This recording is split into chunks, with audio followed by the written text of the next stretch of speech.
Christian Heroes Then and Now. George Muller, The Guardian of Bristol's Orphans, by Janet and Geoff Benge. Chapter 9.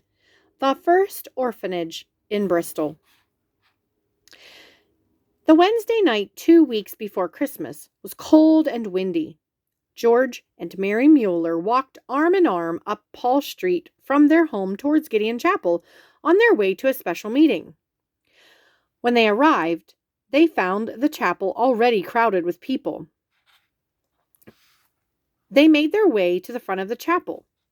As George stood to speak, he could feel his heart thumping wildly with excitement and anticipation. He cleared his throat and began the speech that was to be the outline for the rest of his life's work.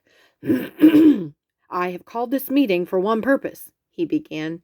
God has told me to start an orphanage.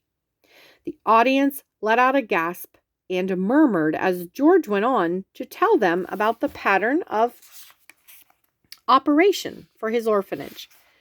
There would be no collections, no asking for money, and no payment required from the children who were taken in. Instead, George would rely on God to supply all the needs of the orphans. After he had finished talking, George invited questions from the audience. Some were practical, such as where was the orphanage to be located? George did not know, since God had not yet shown him a house. What orphans would he take in, and how many? George thought there would probably be around 30 girls aged 7 to 12. How old would a girl be when she left the orphanage? George wasn't sure. He hoped to find work for most of the girls as domestic servants when they were 12, but no girl would be returned to the streets because she was too old for the orphanage. Some place would be found for her to go. Did he have any staff? Not yet. Some of the questions were more spiritual. One man with a long gold watch chain draped around his ample belly asked if George really thought God was interested in the daily needs of an orphanage. Did he honestly think, for instance, that God would send chamber pots and bandages, school books and socks for 30 girls whom no one loved or cared about? George replied that they would have to wait and see, but in his experience, there wasn't anything too large or small to ask God for. When the questions were finished, George concluded the meeting in prayer, and then he made his way to the back of the chapel to greet people on their way out. There, he heard all of the comments people had not wanted to make in front of others. I do think it's a big project to take on, one elderly woman said. I think if God is calling you to work with orphans, you might be better to take one or two into your home. It doesn't do to bite off more than you can chew. Besides, if the orphanage failed, it would be an embarrassment to us all, she told George, patting him soothingly on the arm. I've never heard such a thing, muttered another man as he put on his hat and coat. I don't see how it could possibly work. The poorhouse is the best place for an orphan. Can't get into any mischief there. If you were an Englishman, Mr. Muller, began another woman in a proud voice, you would know this type of thing is not possible in England. It is not the way we do things here. Perhaps asking God to supply all your needs is the way things are done in Prussia, but not here. George looked her in the eye.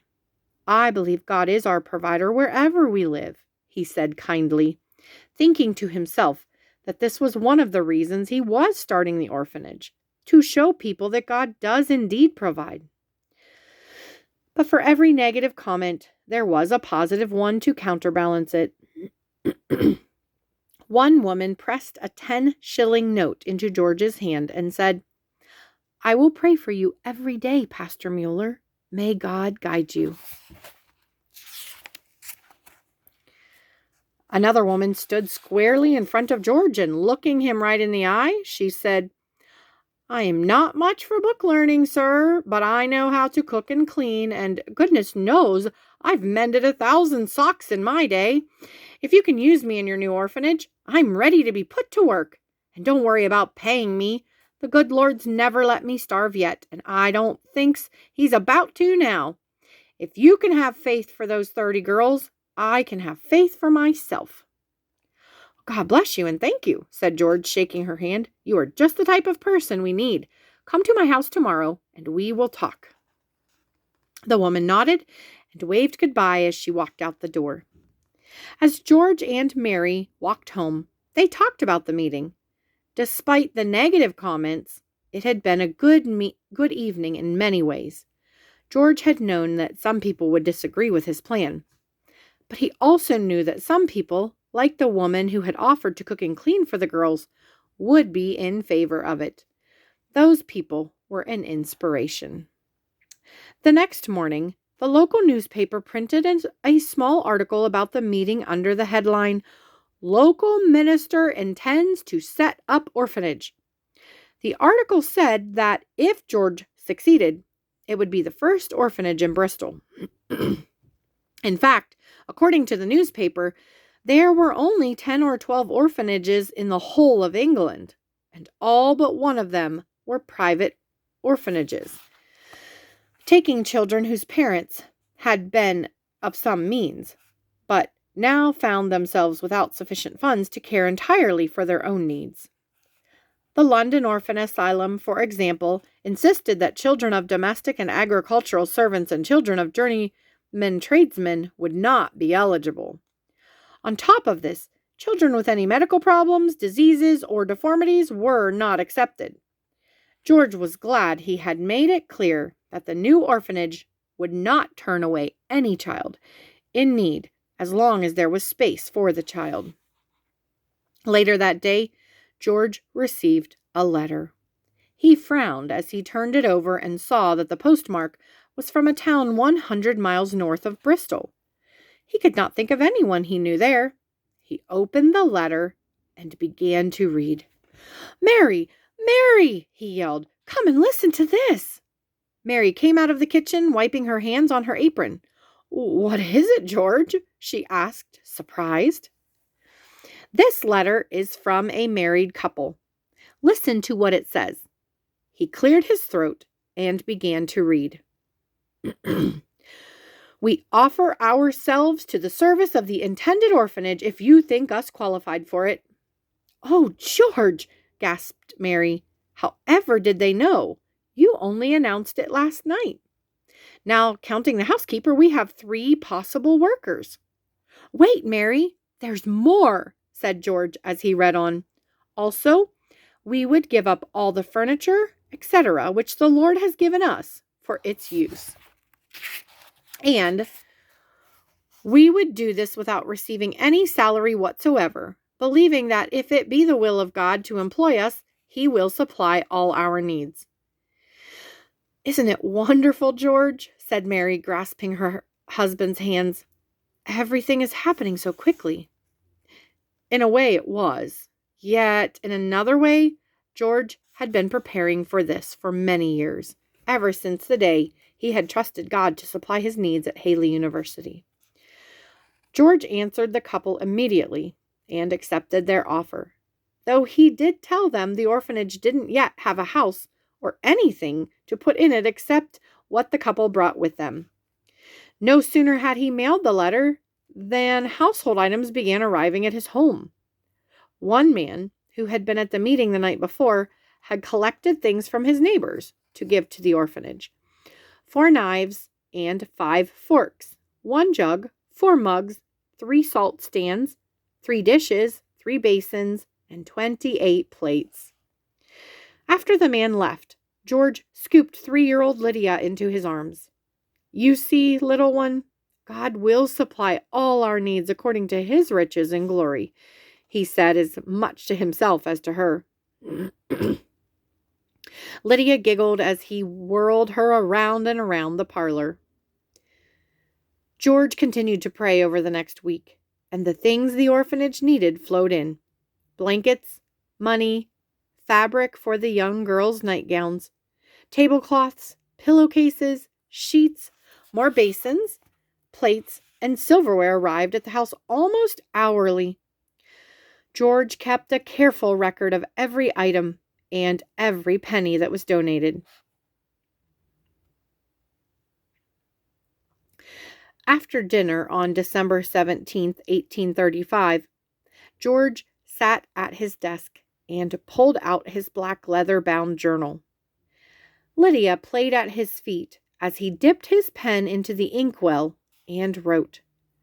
This evening, another brother brought a clothes horse, 3 frocks, 4 pinafores, 6 handkerchiefs,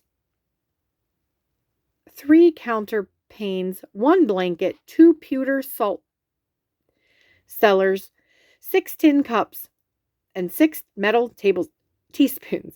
He also brought 3 shillings and 6 pence given to him by 3 different individuals. At the same time, he told me that it had been put in the heart of an individual to send tomorrow 100 pounds.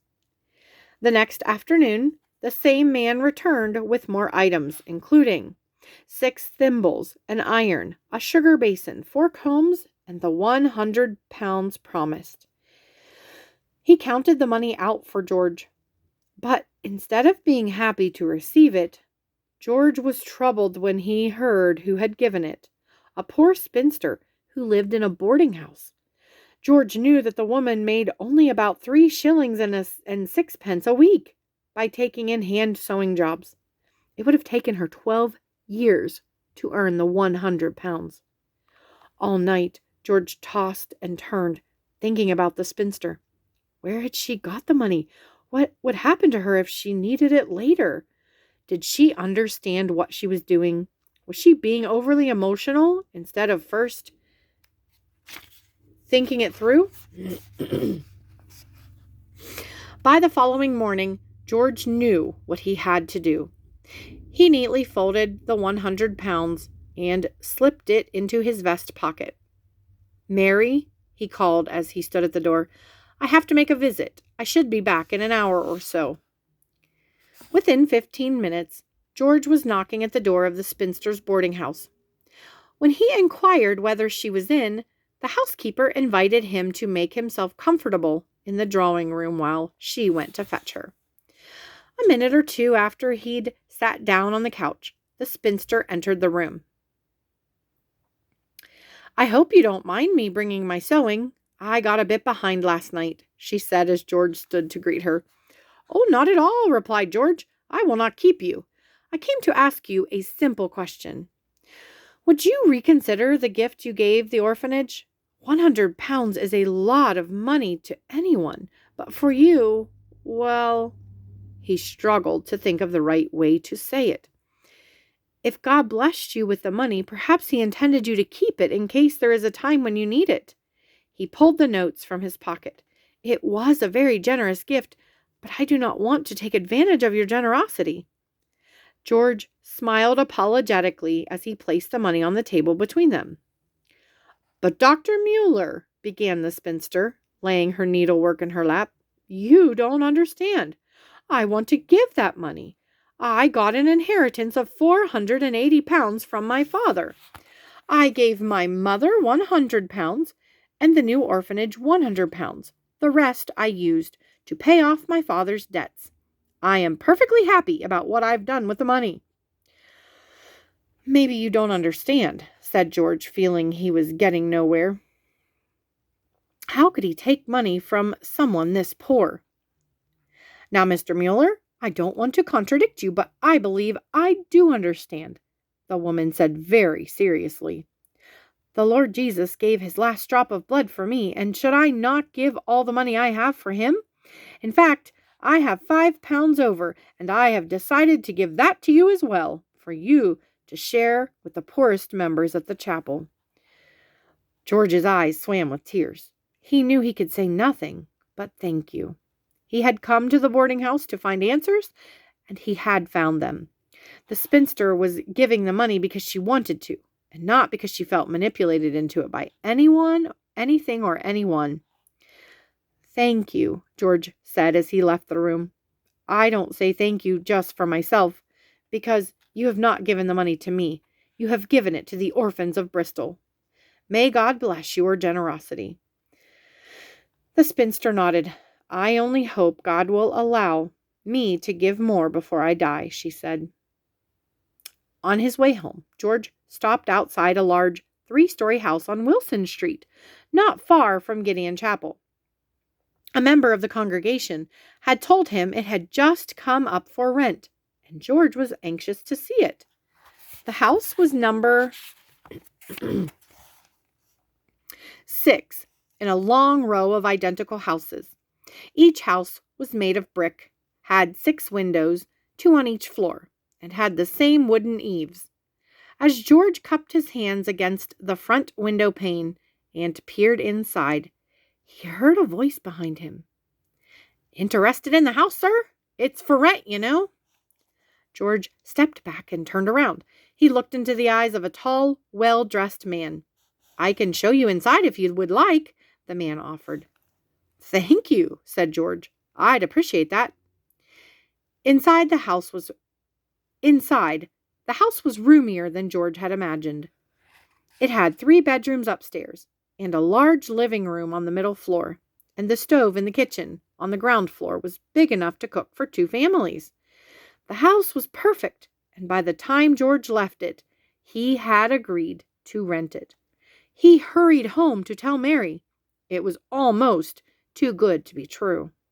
He had £105 in his pocket, and he now had a house to run the orphanage in.